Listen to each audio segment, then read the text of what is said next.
MS university द्वारा करवामां आवेल फी वधाराना विरोधमां विद्यार्थी संगठनोए शरू करेल आंदोलन उग्र बनी रह्युं छे।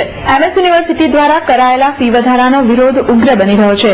આજરોજ વિદ્યાર્થી સંગઠન હેપી ક્લબે કોમર્સ ફેકલ્ટીના જીએસ હિતેશ બત્રાની અધ્યક્ષતામાં હેડ ઓફિસ ખાતે પ્રતિક ઉપવાસ કર્યા હતા અને ફી વધારાના મુદ્દે ઉગ્ર દેખાવ સાથે વિરોધ નોંધાવ્યો હતો। યુનિવર્સિટી કોમર્સ ફેકલ્ટીમાં છેલ્લા 3 વર્ષથી કોઈના કોઈ મુદ્દે કોઈના કોઈ રીઝનમાં ફી વધારો થાય છે અને યુનિવર્સિટીને જાણ નથી કે યુનિવર્સિટી જે બિલ્ડિંગ બનાવે છે, જે યુનિવર્સિટી જે એમકેસીએલમાં જે ખર્ચા કરે છે એ તો પહેલો ફેલ સોફ્ટવેર છે અને એમાં લાખોના ખર્ચો થાય છે અને આ જે નુકસાન થાય છે એ યુનિવર્સિટી સ્ટુડન્ટ પાસેથી ભોગવે છે। તો આ જ બાબતે અમારો ઇસ્યુ હતું અને આ જ બાબતે અમે અમારી આજે અહીંયા પ્રતિક ઉપવાસનું અહીંયા આંદોલન છે વિશેષણની અપોઝમાં અને અમારું રજૂઆત એ માટે કે તમે જે ફી વધારી છે એ તમે પાછો ખેંચી જાય। આજે પ્રતિક ઉપવાસનો કાર્યક્રમ છે અને કાલે અને પરમ દિવસે જ્યાં સુધી અમારું ડિસિઝન નહીં મળશે ત્યાં સુધી અમારું એક અલગને અલગ કાર્યક્રમ થતો રહેશે। જ્યારે ફી વધારાના વિરોધમાં એબીવીપી દ્વારા મહાત્મા ગાંધીનગર ગૃહ ખાતે વિરોધ પ્રદર્શન કરવામાં આવ્યું હતું। એબીવીપીએ ફી વધારા વિરુદ્ધ દેખાવ કરી ધરણા પ્રદર્શન સાથે લોકોના અભિપ્રાય લીધા હતા। ફી વધારાના મુદ્દે લોકોને જોડી આંદોલનને ઉગ્ર કરતા એબીવીપીએ ફી વધારો પાછો ખેંચવાની માંગ કરી હતી।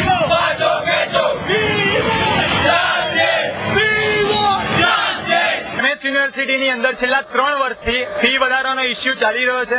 લાસ્ટ યર પણ 200% વધારો કરવામાં આવ્યો હતો। આ વર્ષે પણ 50% તોતિંગ ફીનો વધારો કરવામાં આવ્યો છે।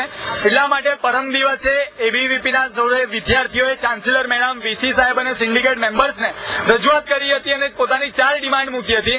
પહેલા તો વહેલામાં વહેલી તકે ફી વધારો પાછો ખેંચવામાં આવે।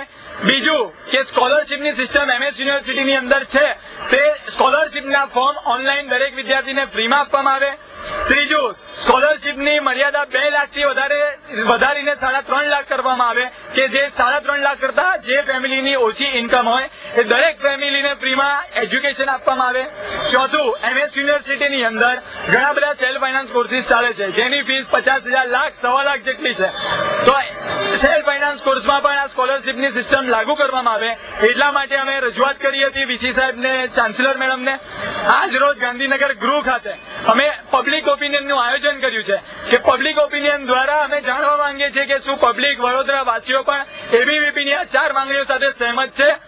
એટલા માટે આયોજન કર્યું છે અને આ જે કંઈ પણ રિઝલ્ટ હશે એ અમે મીડિયા સમક્ષ ચાન્સેલર મેડમ અને વીસી સાહેબને આપવાના છે અને અમને સંપૂર્ણપણે વિશ્વાસ છે કે લોકોની ડિમાન્ડ, લોકોનો ક્રોધ અને વિદ્યાર્થીઓની માંગણી અને એબીવીપીની માંગણીની સામે સત્તાધીશો ઝૂકશે અને 30મી તારીખ પહેલા વિદ્યાર્થીઓના હિતમાં મેનેજમેન્ટ ડિસિઝન આપશે એ અમને સંપૂર્ણપણે વિશ્વાસ છે।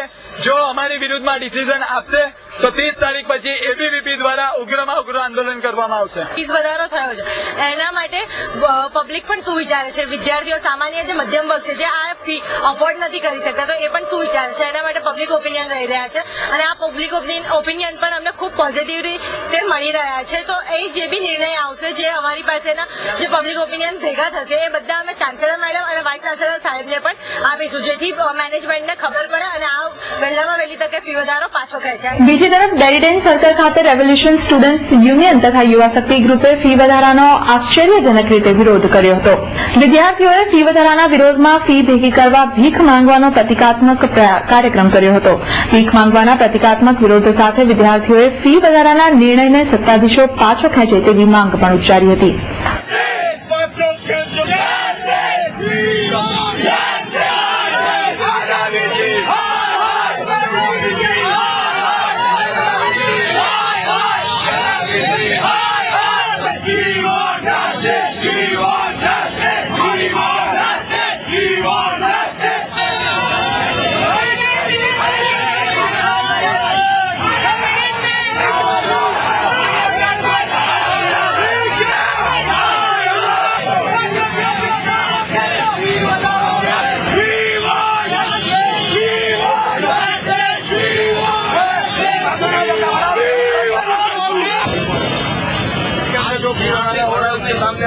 युवा शक्ति ने एक रजूआत की थी 3 दिन से गांधी चिंजा में रजूआत हो रही थी, लेकिन जिस तरह से आप देख रहे हैं यूनिवर्सिटी के अंदर बहुत ही गलत तरीके से पुलिस का क्रांतिकारी बदला दिया था।